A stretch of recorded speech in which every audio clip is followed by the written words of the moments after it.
Welcome to the Map It Forward podcast, everybody, and welcome to Laura Gonzalez. Hello, lady. I'm so excited to be talking to you. I am so excited to talking to you too. It's been a long time since we last spoke, so I'm so happy. Likewise, I hope that you're healthy. I hope that you're well and safe. We are. Yes, I Good. am. I haven't had any symptoms or anything so far, so we're good here. So That's great to hear. We haven't heard from anyone who has been experiencing this in Canada. So can you tell us what it's like and what's been going down? What part of Canada are you based in, first of all? I'm in BC, so I'm in Uh-huh. Vancouver, which is the West Coast. We were probably for a while the province with the most, but now Quebec is the province with the most cases. Right. So yeah, I mean, people it's being a little bit like careful, but at the same not because we have so much rain, and then we had like this week it was so beautiful and sunny. Yeah. So everybody instead of staying at their houses were like going for like picnics and going to the beach and stuff like that, which is not like the best thing to do. Yeah, it's not safe So to do that right now. exactly. So it's like, please, everybody, just stay at your Please stay house. home. Please stay Yeah. home. I've been trying to tell that to people for a long time, but I feel like it's at that point where, for people who don't get it by this point, there's probably nothing else we can do to convince people at this point. The only thing that will convince them is the morbidity rate. Like once we start seeing deaths roll in, that's when people are going to realize, oh shit, this is real. So I'm just kind of embracing the fact that this is what it is now. Yes. I really hope people stay home. I hope people close their businesses down and don't put themselves at risk and whatnot, because a lot of the things that we're hearing about how death rates are escalating is just really troubling. Yeah, and it's so scary, right? And I mean, Oh, yeah. probably people who's not staying inside or is not being careful,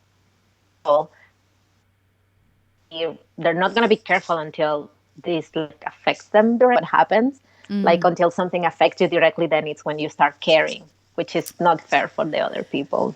No, it's not. It's some people need to be scared into action, which is, like you said, it's negligent, right? And they don't know Yeah. who they've been affecting and whatnot. But I was listening to NPR this morning and was hearing something about Canadians are being encouraged not to take the train and not to get on flights. So that none of that. Do you guys have a stay-at-home order in place? Not like it's not like a curfew and stuff. Like it's not, like Italy, they actually had like the military outside on the streets, like making sure people weren't going outside. So we don't have that so far, and I hope it doesn't get to that point. But yeah, people is like, please, if you have symptoms and you have like a flight within Canada, please don't do it. Just like, Right. you don't have to. But yeah, This is not the time for vacation. exactly. So it's like, yeah, please don't take the flights or anything. Just like stay at home. But yeah, it's pretty much like that. What about you? We have a stay-at-home order in place, so we are not allowed to leave unless it's to get essential items. They're saying you can go out if you want to take a walk. My problem with that is, like, I live near a park and I was in quarantine for 14 days. Yeah. And the day after I went for a walk, and I could not believe how many people were at the park. Right? Yeah. I just don't get it. I know. I'm like, I guess and look, I want to say, as a position of privilege, I have an education that's in this stuff. I understand the way that this works, and I understand the genetics and a lot of the science behind it, and I understand the I understand that puts me in a position of privilege. I've also had it. So that puts me in another position of privilege. So, and like, I'm a germaphobe. So I had it, like, I'm a germaphobe and I still got it. So if I can get it, and I was incredibly careful. Yeah. The fact that people aren't taking this seriously and going out, not all people, a lot of people are taking it seriously, but people are still I saw play dates. I saw this woman in the park doing a PT training with her personal trainer, and he had his hands up, right? And he was running backwards and she was running towards him and punching him in the fists. Now, the problem with that is not, look, you know, if she punches him in the fist and she's got it on her hands, that's one thing, right? But she's running, which means that she's breathing heavy into his face. This is a respiratory disease. So it means the way it's transmitted is through the breathing it in. Right? If you get it in your mouth, as long as you wash it into your down through your esophagus and into your stomach acids will kill the virus. But if you breathe it in through your nasal passage and the mucus doesn't catch it and put it into your esophagus, if it gets into your nasal passage and stays there and it stays in your throat and you don't wash it down, or it's up far enough that even if you are swallowing water, it's not washing the top part of your throat, it's going to multiply. And as you breathe, you are breathing more of the virus down into your lungs. And then what will happen is that virus is going to attach to cells and transform those cells into virus-making manufacturing plants. Every cell the virus takes over is another new manufacturing plant for the virus. Yeah. So people are breathing it into your face. You may not express any symptoms, but your body's still making it. You just have an immune response to it. And then you go and breathe it onto somebody who may be asymptomatic or may actually express the symptoms. But that's how it's moving. Again, sorry, every time I look out my window, I see another cop car drive past. I mean, that's what it is at the moment. They're trying to keep us all safe. They're trying to tell us, like, to stay in your homes. Stay in your homes. we had like when all this happened, I think now they closed the parks actually. Oh, right. But that's a good move. I have a dog, so he needs to go outside for his walks. And we usually go to Point Great, which, I mean, obviously you guys are not familiar with Vancouver. We have Point Great a couple of blocks, and it's just like by the sea, by the water. Yeah. And they have like a few parks. And I will see like tons of people there. And kids playing, and people just like, you know, their parents will like gather together and like, and I was like, why is these people here? Like, there's so many people that I stopped going there because, so now we just go around the block because I was just like in contact with so many people that I was like, they weren't keeping their distance or anything. So it was just like any like summer, spring day, like going out for a walk. So I was just like, I can, like, I'm sorry, my baby, we're just gonna go like around the block. Yeah. And go at times when you know most people won't be there. Because I had another situation where I was on my first day out for a walk. You know, there's a lot of runners that go to this park near me.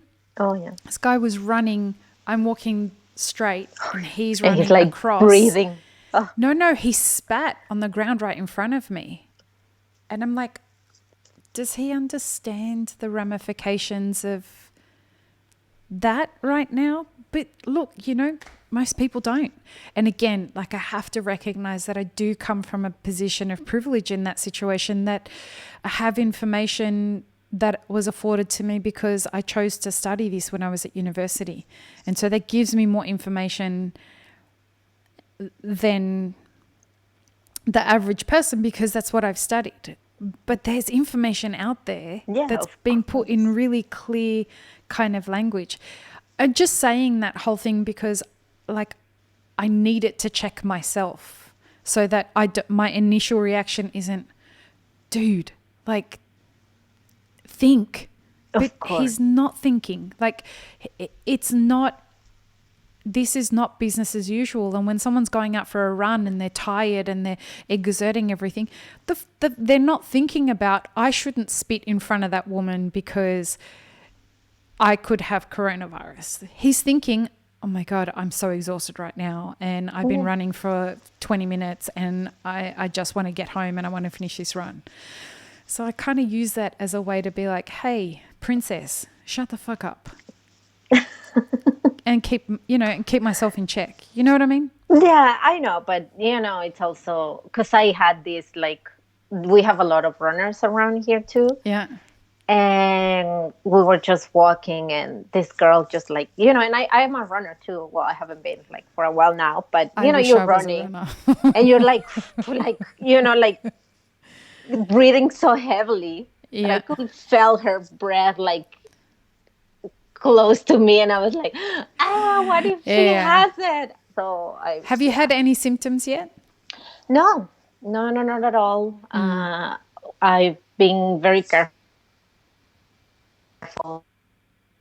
We've been very careful. I mean, not like to an extreme, which I mean, we don't qualify as extreme. We hear of people like even sanitizing their shopping bags and groceries when they bring them from the store. There's We no are point to not doing that. doing that. There's no Yeah, point to it. Don't worry about it. Like, we had a scientist on the show the other day that was talking to us about it. It's not worth it. yeah. So we're not doing that. We're not like going around with masks. Also, but like I say, we're just going out for like essential stuff.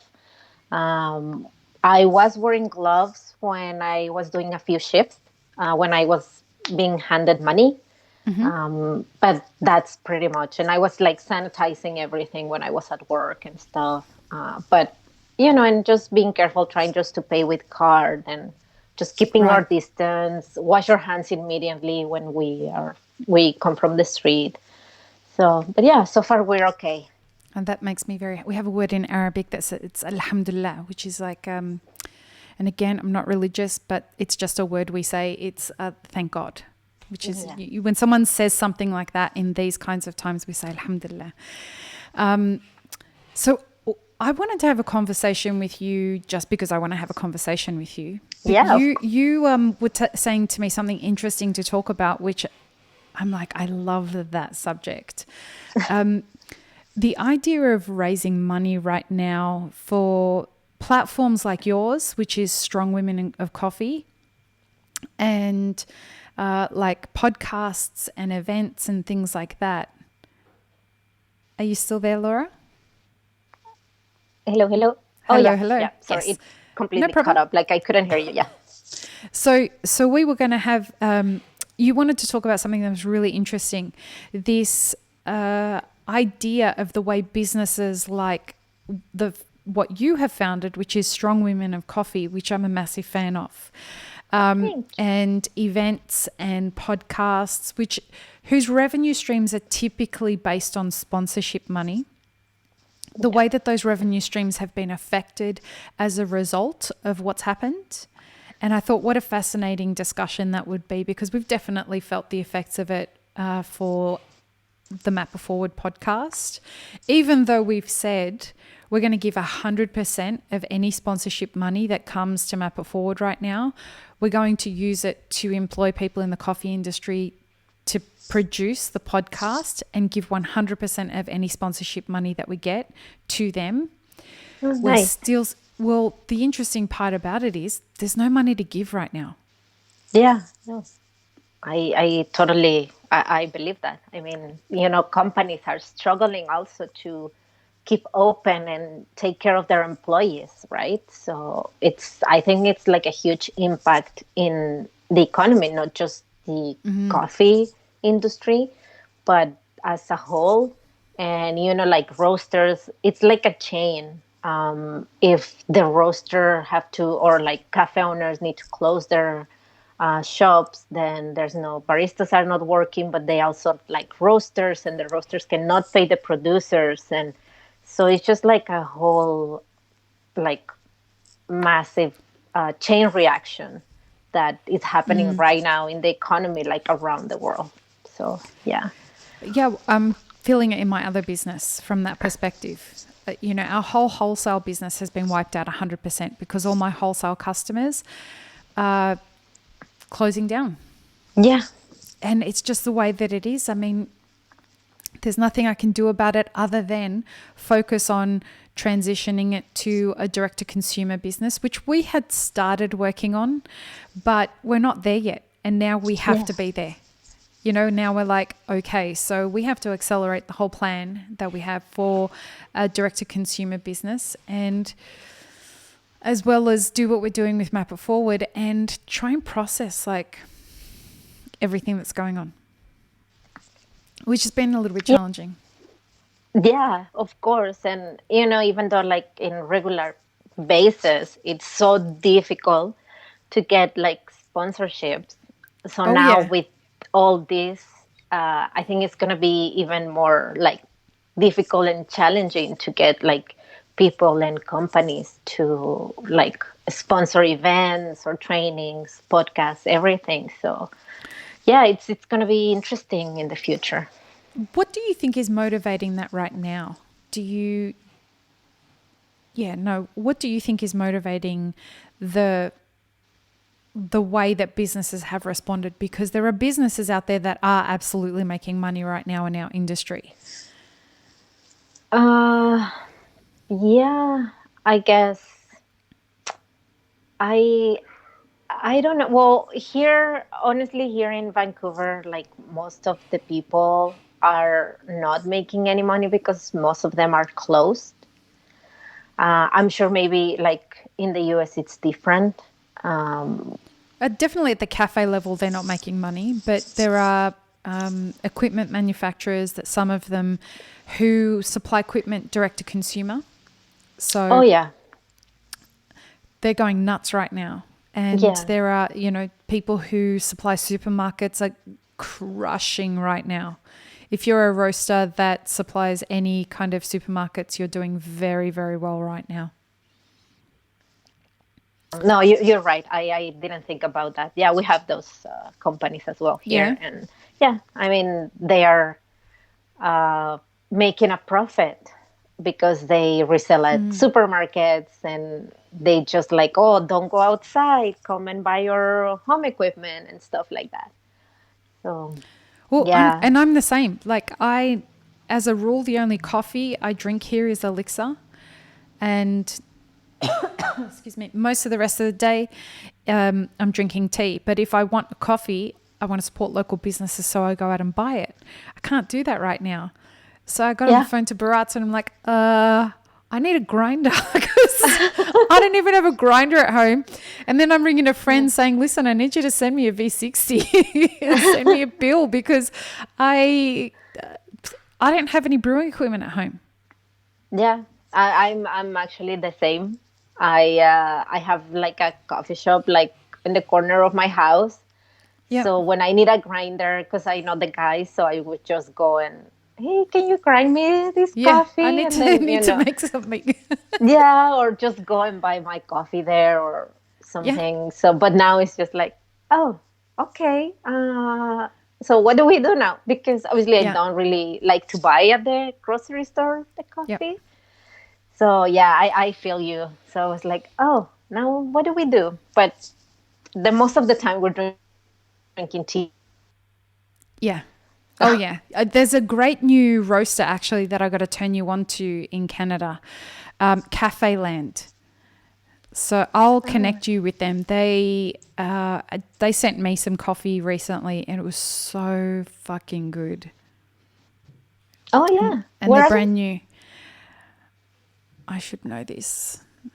I think they're in Toronto. Forgive me, Mike and Anna. My brain is fried right now from everything that we've been doing. Excuse me. This is an allergy cough. I'm over COVID-19, just for clarification. I am well over it, but I am suffering from allergies today because the sun is out and it's been raining for the last week or so, and all the flowers are blossoming and there's bees around. And it's just so lovely. Like, it's Sunday and everyone wants to be outside. Yeah, we have the same thing. Yeah. I mean, it's tough. I understand why kids want to go outside and parents want to take kids outside and old people want to go and soak in the sun, but you just can't do it right now. Can you imagine being in your house with like a toddler or like a small child, like stuck in there for days? No way. I'm sorry, parents. Yeah, I take my hat off to you. Yeah, I am enjoying all the memes though, and I'm enjoying my friends contacting me. One of my friends sent me an email, sent me a WhatsApp, and she's like, "This is the schedule that my kid's teacher sent today." It was like a full list of things that he had to learn for the day. Oh, wow. And she said, and this is my list, and it had feed him, clean him, and read a book. That was it. That was the extent. She's like, I'm not a teacher and I'm not going to be anybody's teacher through this. I'm his mother. I am stuck with him for an extended period of time and I will just do my best. If he survives this, having been fed, I'll be happy. Yeah. I also think like parents have this such a like heavy social pressure to like keep entertaining your kid and like, you know, he has to be, or your kid needs to be happy, otherwise he's gonna be traumatized forever, or you know, I mean, I don't know. I'm not a parent, true though. Like that part of it is definitely true, in the sense that this is going to traumatize a lot of people. Oh yeah, for sure. But they're doing the best they can too. Exactly. So. But you know, the thing that I keep saying in this is like, this is such an opportunity for all of us. Like people like you and I who run our businesses based on being a portal for other businesses to get access to an audience. Yeah. Right now, that revenue stream is gone. And this is an opportunity for us to look at this and say, all right, I've got to think different. Yeah. What other benefits do I have to my business that would be of value to somebody right now? Right? Oh, yeah, that's true. Yeah. Like I totally agree. And this whole situation challenge a lot of businesses, people like you and myself to think, what else can I do? Yeah. Right? And think about different venues and strategies to definitely like keep going with your business. So, and I see a lot of people doing like classes online and, you know, all those things, which I think is great. I was taking a break. I'm not sure if you noticed. I wasn't posting anything. Yes, I did notice that. And I was like, I see what she's doing here. I think she's taking some rest time. And yes. Yeah, I notice. I mean, it gets intense what we do. Yeah. And can often be very thankless. Yeah, for sure. And I was just like very tired. Yep. Mentally and physically, so I wanted to take some like time to take care of myself and mostly my mental health. Good for you. That's so important. So important. Yeah, and I think people I don't think we take care of our mental health that much, like as we should, because we just keep going, and it can get so overwhelming. But yeah, and I decided like, whoa, now more than ever, all the people that I have like stock in my computer, who, you know, people need to know their brand and know them and everything, so they can get a little bit of publicity if you wanna. I'm not sure if that would be the right exposure. Exposure, thank you. Yeah, that's the word I was looking for. So it's the right time for them to get more exposure for their brand and their business. And I think for me, that's kind of like a responsibility, Yeah. it's like important. The other thing that I wanted to talk to you about on the lines of that is I'm not a fan of gendered discussions, but I have been hearing people saying things like women are more affected by this than men. And I'm confused by that. Do you have any opinions on whether women are more adversely affected than men? I can see one reason why they'd say that, in that the types of jobs the types of women are more likely to be nurses than men are. So the type of job that you typically transition to or choose to take up can put you in the line of fire the same way that men choose to be soldiers more often than women do. And so they tend to lose their lives more in war. Do you have any opinions or anything to say, given that, you are a representative of a brand that looks very specifically at the strong women in coffee? Because you the last time you were on the podcast, you spoke so eloquently about why it's important for you to put forward the image that you were putting of women in coffee, given that there were some examples of women that were going out there and people who were representatives of the coffee industry, women who were representatives of the coffee industry, that were taking photos of themselves in lingerie and in, one version of the way that women exhibit strength in coffee. And there is another way to be strong as women in coffee. And you wanted to present that alternative as well, right? Did I explain that well? Yeah. Yeah. And that's the point of strong women in coffee, strong women of coffee. Yeah. If we look at what's going on right now and we consider this time, do you think that there's a gendered discussion that needs to happen here? I think, I don't, I can see why people will say that, oh, this affects more women to men, because also, this, it has like a whole range, right? So I think women are more affected by it because we also have the social pressure of taking care of a home if we are at home. Right. If you have kids, you have to take care of the kids.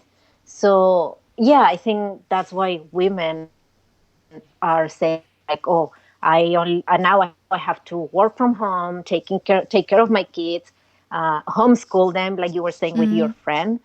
But I also think that as women, you need to choose, obviously not choose. I don't know. I want to choose my words very wisely. I appreciate that. You need, when you choose your partner, it's not that your partner is helping you with the chores at home, because it's his home as well. Right. So your partner and the father or mother of your child should not be considered rewarded for helping you, taking care of the kid. It's not help. It's his or her kid as well. Responsibility. It's a responsibility, and you both decided to have a kid. Why everything falls into her or the female's part? What's the guy doing? He's sitting just watching TV. That's why you feel like all the responsibilities falling on you. So that's when I think they feel like, oh, because I'm a woman, everything falls more, this whole situation is affecting me more. Mm-hmm. So I think, but again, I'm very lucky. I don't have that situation. We are very privileged. We have equality. Right. Well, and I'm very privileged and have equality here at home. Right. We don't feel it's my duty. I clean because I want to clean, and he cooks because he wants to cook. And if I want to cook, I can do it myself. I don't feel like it's my responsibility to clean, Right. you know? So, yeah, I mean, I'm not sure if I No, yeah. answer I your mean, we're question, just though. talking, we're just talking. This is just a way, I guess, we unpack a lot of these thoughts. I know that there was recently the movement on International Women's Day in Mexico, and I know that you're originally from Yes. Mexico, and I would love to talk Yeah. to you about that because I have dear Yeah. friends in Mexico, and while I don't like in my own life I'm trying to move away from gendering my discussions with myself. So what I mean by that is I want to remove the thought of because I'm a woman, this is the way people treat me, or I'm put at a disadvantage because I'm a woman or whatever. But I also understand that is a privilege that that a lot of women don't have. Even in my culture, the Arab culture, that's not normal. Yeah. You are every part of your life, you are reminded you are a woman in the Arab culture, and therefore you are in one way or another different in usually that you are less than. Excuse me. Now, tell us what happened in Mexico on International Women's Day. There's all this protest and everything. This is a huge movement that I support. And obviously, if I was living in Mexico, I would have gone to like protest as well. And it's because there are so many killing of women in Mexico every day. Like on average, there's 10 women are killed in Mexico every Wow. day. And it's because of it's a gender homicide. What does And that they mean? go It's a gender homicide. well, it's because let's say I'm just walking down the street and I get like harassed by a bunch of guys. Or like this case that there was this case was last year. It was a 17, 16-year-old girl. She went to a party, and then her friends were like dropping her off. It was just a block from her house, and she decided, you know what, I just leave me here. I can walk, so you can just go and drop off the next one. Okay. So it's a block. It's a block. You can walk a block. So then she decided to walk a block, and she ran into this group of policemen who started to harassing her Wow. because she was This walking was police? alone in the street. Yeah. So because she was walking alone on the street, so then they took her away in their police car, and they raped her. Oh, Jesus. They did whatever things they wanted to do to her, and then they dropped a block from her house. Wow. So, and she obviously arrived home. Her family took her to the police, even though she didn't want it, obviously. And then the people in the police did everything they could to like not incriminate the policemen. So they were still out and working, and the police released the young girl's information, their address, her name, everything, that they shouldn't Wow. have done that. So yeah, so her family decided not to speak anymore. They were being harassed. They were being, like receiving phone calls and Yeah, they call that stuff like that. doxing. Have you heard that term before? Doxing? No, Yeah, no, doxing is I've when never heard of somebody that. releases your address and your phone number. They release your personal identity, and they encourage people to attack you. That's Yeah. and that's illegal here. You cannot dox somebody. It's supposed to be illegal in Mexico as well. Yeah. Uh, so, and So that this is kind of, regular. yeah. Is So that what that, you were going to say? Sorry. yeah, no, yeah, that's exactly what I was going to say. This is not like one case in like a million or once a year. These are cases that happen regularly. The last one that was really touching, it was this woman. She was living with her partner and they got into a fight. The neighbors were hearing the fight and then they stopped hearing everything. And then they couldn't find her or Oh, anything. When shit. they found her, like the police went knock on her door and they found her partner. Like he skinned her from the head to her knees. He removed the eyes. Like, you know, what else was he gonna do with it? But Wow. if she wanted to go and like present charges against him, like, She you are not lived? going to be. She No, no, no, No, no. no, no, no. She was killed. Yeah, And but so who made the when that complaint? happened, Who did they arrest him? her Her family. family. So this is what this protest was all Yeah, so about. her family was looking for her. Yeah, so this, because these are not also something that doesn't happen. Like these cases are 10 women a day are these kind of cases. Like this type of, like the ones that I'm mentioning are just the ones that have been Right. more The publicized. Yeah. public. Yeah, but this type of thing happen every day 10 times. So obviously, in Mexico, it's very common when you go out with your friends. If you're a woman or if you go out with your friends, they will tell you, "Oh, text me when you get home." It's, and I was reading about this, and I was actually looking at a chat one, and this woman was like, "It's not like it's basically equivalent to saying I'm alive at Right. home now," I do that with my which is friends as true. well.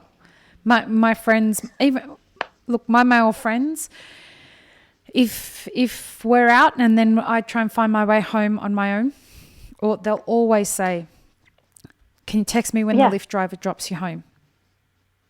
Or yeah. send me a It's just, thing so that I can know exactly where you are. It's just, you got to yeah, do it. yeah, and it shouldn't happen. You should be safe. And also, there was this case of a girl. It was very, I don't want to say popular. It wasn't popular. It It was was very publicized. talked Yep. about, publicized, because they made public her text. She took a cab. She was going to her friend's house, I believe. I'm sorry if she wasn't.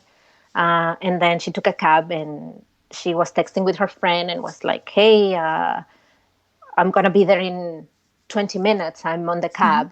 And then 5 minutes later, she texted a friend and she was like, "I don't think the cab driver is like going in the right direction." And then her friend texted back, "Why? Where are you?" And she's like, "I just saw a sign of like some completely different like town. I think he's taking me on the highway and I'm starting to be scared." And then the friend answered back like, "Well, where are you? Like, call me." And she's like, "Oh, I'm really scared. Please help me. Like, call the police, do something." That was her last text. Jeez. Then they found her like a week later, like on the side of the road. Like those kind of cases. And the target are Yeah. women, you know. So that's what all the protests are about in Mexico, the fact that we don't feel safe, even with the police. So Wow. it's very bad. And, when there's this type of protest and everything, sometimes people start like painting the monuments and historic monuments and stuff like that. And so they were saying, like, how come people get upset people is getting more upset about the painted monuments Then the women dying. than about all the women. Yeah. So, it's kind of like, why are you not like getting angry about the 10 women that are dying every day, but you're getting upset because somebody painted like pink on a monument? It's So so it's it's so such a bizarre. Like, polarizing kind of thing, because you would think that people recognize that, hey, a woman birthed you. yeah, I've been thinking about this a lot lately, particularly when we're looking at who are on the front line right now. Who are the people that are taking care of most of the people that are dying and are getting sick and all of that kind of thing. And while it is men there are men that are there, it is mostly women.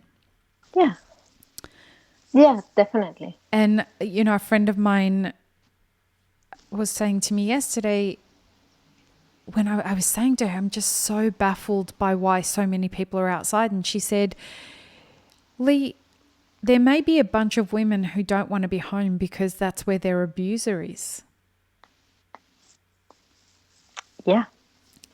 Right now, there's a movement saying like how in Mexico as well. I mean, because I'm in all these groups, saying that the quarantine is like, if you are at home with your abuser, you can like text them or like say something and they will bring you to a safe place or give you like moral support. But yeah, it's true, because like 90% of the cases the abuser is in Yeah. your house, right? So I mean, so this is a time, and we're unpacking this like as we're talking. We don't have any solutions. We don't know how to fix this or anything like that. But I mean, you look at this and you think, okay, this is dangerous for people for so many more reasons. Like, getting the virus is almost less frightening to people than staying at home with their abuser. yeah, for sure.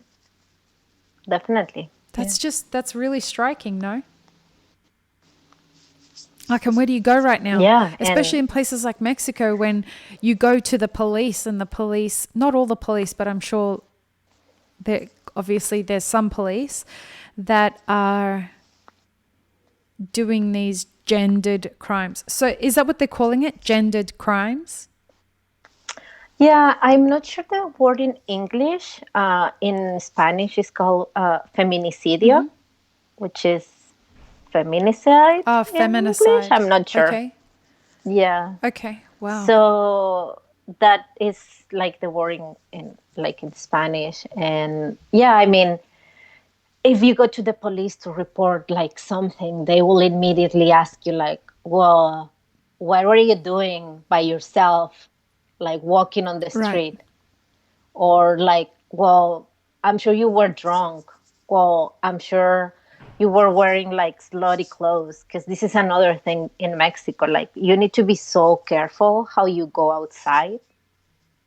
If you go outside and if you're gonna walk on the street, you cannot wear shirts, you cannot wear skirts, because you're gonna get harassed by so many people, like so many guys, like outside. Yeah. Wow. Or there's gonna yeah. So if you're gonna be walking like a lot of streets, like if you're lucky and you have a car, you just go from like your car to the place, and like that's okay.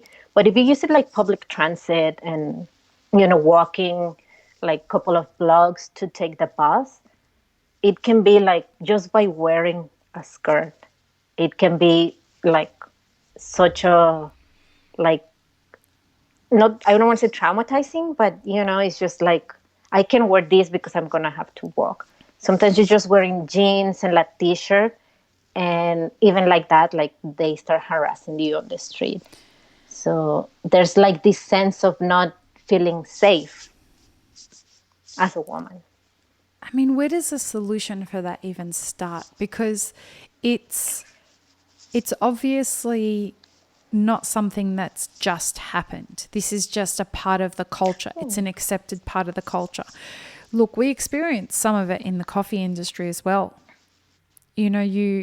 There are some cultures in the coffee industry, some workplace cultures, where it is accepted to talk to women like they're shit. Yeah. Yeah. And I don't know. I mean, I I definitely think it's part of like certain cultures like mine, where it is so normal to talk to women Yep. like that people don't even notice. Right. Which I'm not saying it's okay and they should do it, but like at the same time, they need to like kind of open their eyes and like, oh, they're protesting. Why? And like, do a little bit of research and like, oh, it's not okay to like harass people, women on the street. Oh, it's not okay to talk to them like that. Most of the guys like sometimes, oh, now I have a daughter. Now they are like, Their eyes have opened so up and now they see the light. yeah. But why do they have to wait to have a daughter? Or that that happens to their sisters or to whoever? Like just I love that question. Why do they have to wait? I mean, I know that people have opinions about the Joe Rogan podcast. I listen to it a lot. And a lot of what I learn from the Joe Rogan podcast and the conversations that they have, I learn a lot about the way that the different ways that different men think. Because they talk very openly as blokes, as like guys. And you come to realize there's a disconnect. As different genders, we're not aware of the different ways in which we think. And the wonderful thing about the time that we're living in is, first of all, simply by listening to that podcast, I have a newfound understanding of the way that a lot of men think, and that has resulted in the way that they've treated me. Because all of the things that you're talking about are things, a lot of them are things that I've been exposed to throughout my life. And I've always been like, but what? Like, I dress head to toe. I don't ever wear shorts. I never wear short skirts. I have a strange body shape, and people will come up to me and talk to me, and like men will say the most horrible things to me. And I don't know how to stop it, right? And I think I'm so excited about the time that we live in because not only do I get to listen to conversations that help me understand what's driving that behavior, but I'm also excited about the fact that we're in a time when women are not getting stoned and shot to death because they're showing up for a protest. Yeah. And men are turning up to the protest too. Men are turning up and saying, I don't want my wife, my daughter, my colleagues, my friends to be treated like this. I think that's really exciting.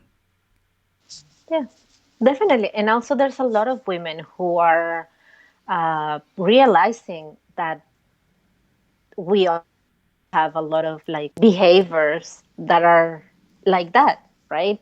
And with all these things happening, it's also helping like not only guys and women. I mean, we are all realizing different things that probably like way back they were appropriate, but they're not. And now if something is not appropriate, like we are not being scared of like speak out and say like, exactly, why are you talk to me like you cannot talk to me like that anymore? Which is really it's lovely, exciting, right? Yeah. It's really lovely that we're taking back the power that we handed over, because we've got to be real about it. Like, the only reason that exists is because we've given that up. Yeah, definitely. I agree. I'm going to say something incredibly controversial right now. No doubt I'm going to get a bunch of hate mail about this. Oh no. No, it's fine. I'm okay with speaking my truth, because I know that like, I think about this stuff really deeply, and I look at all the perspectives of it. So I'm not just shooting off my mouth.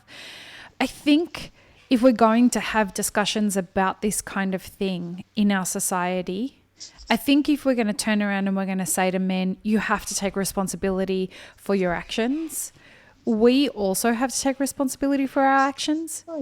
We have to have the foresight to have a duty of care for ourselves, which means, and this is the controversial part I'm about to say, which means not going and getting drunk till you black out. It's in no way okay for somebody to rape you because you've blacked out. It's not okay for anyone to rape you for any reason. But you have a duty of care to yourself to, first of all, drinking till you black out is unsafe for your own physicality. But you're putting yourself in harm's way when you get to that point. And if anyone wants to debate me on that, fucking come at me. I'm fine with it. But while we're saying to men it's not okay to rape women, what we should be saying to women, and I hope that more and more people say this to women, is it's not okay for you to do things that are going to hurt you. That potentially puts you in a position where you cannot protect yourself. Your guard is down. You cannot see potential red flags in a situation. Why are you not giving yourself the best opportunity to protect yourself in that situation? It's so wrong that guys take advantage of women in that situation because of their physical strength. But at the same time, I would encourage not just women, but women and men, like, start taking ownership for your own safety wherever you can. It's not going to be the case 100% of the time, right? Like the person who gets into a lift. No, I totally agree. But we do need to think about it. No, I totally agree with you. Yeah, no, definitely. I totally agree with you. And I mean, it's just, I'm going to put this example of when you go to Mexico, and we went to like Puerto Vallarta, and, I'm always like, pretty safe, let's be safe, and we were driving from Puerto Vallarta to my city, and there was clearly a white person on the side of the road, hitchhiking. And I'm like, why is he putting himself in that position of danger? If you see that people, like local people, don't do it, why will you do it? And then hopefully nothing happened to that person. I'm not sure. I don't know. I hope he was okay. But if something happened, then, what you see in the newspaper, this American, Canadian, European person got killed in Mexico. When that person put himself into that dangerous situation. It shouldn't happen, but why is this person putting himself risk assessment, in right? This dangerous situation? Exactly. So, it's like they say, Mexico is so dangerous. If you are going to go and put yourself like walking around in like bad neighborhoods or trying to buy drugs or stuff like that, then it's going to be like dangerous. Right. Other than that, nothing happens. And the thing is, so where people get into, where I end up in discussions about this is people are like, yes, but that's like blaming a woman for getting raped because she wore a short skirt. And I'm like, listen, that's not the same thing. It's not the same thing. Yeah, no. It if you are blackout drunk, you're unable to see the things that can get you into a difficult position. If you are choosing to hitchhike, you've got to be aware that the potentiality, like maybe 1 out of 200 times, someone who intends to hurt you is going to pick you up, but you are gambling. And you're gambling with your life. And also, go ahead. Yeah, go ahead. Well, I also was gonna say, you know, I heard recently like women don't help each other, and in some cases it's true. Yeah. You know, if I go out with my friends and I'm gonna get like wasted, Yep. why would they let me go with like Right. somebody that I don't know? Choose Like, your friends. you know, if you exactly like if you go out and you know your friend, you're trusting the person that you're going out with, right? Like if I go out with you, I trust that you're not Never in a gonna. million years would I let I'm gonna anything get happen like, to you. oh, thank you, but you know, I'm gonna get like super drunk, but I know that I'm you're never gonna going to make leave your sure that I side. get Exactly. safe That's the way that friends treat to each my other. exactly. Yeah, and I will do that with any of my friends, but sometimes I see and you know like group of young people. I mean, I'm young, but you know they're like getting super wasted, and they just leave like one of two behind, and I'm like, what's gonna happen to them? Yeah, you know, So and I was thinking about this the other day, the relationship between the way we used to live as a civilization compared to the way that we live now. And we have this free society that's free to do whatever we want in most countries. The consequence of that has been this, where when we give people the opportunity to just do whatever they want, they are going to, and if they aren't taught how to assess risk, if they aren't taught it is your job to keep yourself safe, if they aren't taught about the consequences of their actions, they go off and, or another one, if they're not taught to take care of each other. We live in a society where it's all about how do I look after me? yeah, Which is, it's one of those things where I don't know that we're arming people with the skills that they need to best function in a free society. And perhaps that's super idealistic. And perhaps like I'm talking like someone who needs to shut the fuck up. But I think that we would perhaps work better in our society if we gave people the opportunity to say, hey, listen, like I'm not saying don't drink till you're blackout drunk. What I am saying is if you're going to drink till you're blackout drunk, make sure that you have a system there that protects you from that situation. And maybe consider going and seeing a counselor that will help you understand why you need to get blackout drunk. Yeah, or find definitely. a mentor or somebody if you can't afford a counselor. And all of these things are things of privilege. I get it. I absolutely understand that those people who can escape all of this have been parented well, they have good role models in their life, all of that kind of stuff. But adulting is about how do you become the best version of a functional adult as possible. And if you don't take care or take responsibility of you being the person who looks out for you and assesses the risks of what's going on, you end up in situations that you can't get out of from no fault of your own. Yeah, no, definitely. And I get it that you say this is like a position of privilege, like if you're privileged enough to afford like a therapist or anything. But I also think that there's a lot of like free resources Right. that, you know, like lines, like Yep. phone, you can call like all these lines and everything that I'm sure they're going to help you. And I mean, like a person needs to want to get helped.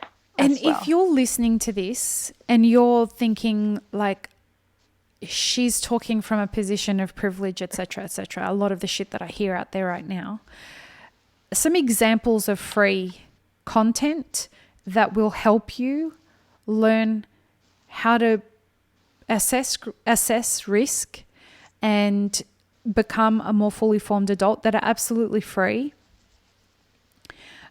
Things like listen to 12 Rules for Life, the podcast by Jordan Peterson. It is a wonderful resource for helping you challenge the way that you think with regards to everyday life. You know, he talks about things like, if I want to be a happy person, I have to choose the job that I do and make sure that it's something that interests me. Yeah. And I know that that sounds basic, but I have sent so many people to that podcast, and I've sent that book to so many people, and they're like, Lee, that changed my life. And that's great, because it just means that those fundamental building blocks, they weren't taught. What's the name of the book again? 12 Rules for Life by Jordan B. Peterson. I need to read it's it. wonderful. People are like, oh, he sounds like an idiot because he's telling people to make their bets. But he's a psychologist from Canada. He's awesome. He got into a lot of trouble because he had some opinions about some trans terminology that was put into the legislation that he fundamentally opposed, purely because what the legislation said was, you're not allowed to misgender somebody. You have to call them whatever they want to be called or whatever. And it was by law. He's like, I love trans people. I have a lot of students that I'm very protective of that are trans. That's not my problem. My problem is that when the government tries to mandate something by law, that can get very problematic because it's not nuanced. And so he got into a lot of trouble for having that opinion. But his contribution to particularly men, he's like the father most men didn't have. Oh. He tells them things like, listen, if you want to have a good life, pick a good woman as a partner, pick a good partner, and and do the things that are required to make both of you happy. And that means understanding who she is and being interested in her. Pick a partner who's interesting to you. Pick a partner you want to have conversations with. And, don't have children that you don't like. So raise children who you find interesting so that you can have conversations with them. Because there's nothing worse than having children that you think are assholes. Oh, I can imagine. Oh, but these sound so logical and yet wonderful, especially for people who don't come from the privilege of being parented well. I think his first rule is stand up straight and make your bed. Oh. And his whole, like when you look behind what he's talking about, hello, puppy. Oh, hello. He's just like on my arm, like, hey, I'm here. And I think like his whole thing is the behind make your bed. The idea behind that is, listen, if the space that you occupy, that is the most intimate space that you have every day, is in chaos, your mind will be in chaos too. So if you look to create order in your life, your mind will naturally follow. Yeah. So anyone who's like, knowing these things, you have to have money to understand them. No. If you have access to the internet, if you're listening to this, it means that you have the privilege required to get access to that free content. So go check out his podcasts, go check out his lectures online. I've been to one of his lectures in person, and it was fantastic. Nice. Yeah. It's and so like I think that these are the kinds of things that start turning the conversation with regards to gendered discussions. Like, why don't we just create decent humans? Then we're not going to be talking about Yeah. men this and women that and trans this and trans that and like all of the in-betweens. Then it's about good people. Yeah. And just like kind of get that sense of like sanity and, you know, what is like having some control in your Right. life, I'm guessing is this book Yeah. about. So, And look, yeah. like at the end of the day, this, like what movements like Strong Women of Coffee are trying to do is just create a sense of integrity, right? Like Yeah, it's all about the idea of definitely. we're doing this because this is what we've chosen to do, and we are not in any way like we're not ashamed, we're not embarrassed, we're not anything about what we do. We're not asking for you to treat us any differently because we're women. We're just looking for the No. dignity that we think we deserve, doing the same thing as what other people in the industry are doing. Yeah, definitely. And yeah, that I couldn't put better words to it. Yeah, that's definitely is not like we are looking for special treatment or Right. anything. It's just that so many women doing like amazing things like Oh, you. thank you. Like I don't think deserve like that much of like recognition out there. Thanks. So It's yeah, coming. It's definitely yeah. the Sadly though, recognition's it coming. shouldn't be I like mean, that. not that it's about recognition. I think what's coming is the equality that we've been looking for. Yeah, We and it's yeah, we interesting. live in a time where for the first time in history women can own businesses. Women can have a voice. Women can say whatever the fuck they want. They can wear whatever the fuck they want. But like with everything, that doesn't mean any of it comes without consequence. And we're prepared to take the consequences of the actions that we're willing to step into. Yeah, definitely. All right, lady, we're going to jump on an Instagram live. And this is going to Oh, be really fun. okay. Thanks for this discussion. This Yeah, was awesome. yeah. I love talking to Oh, you. dude, likewise.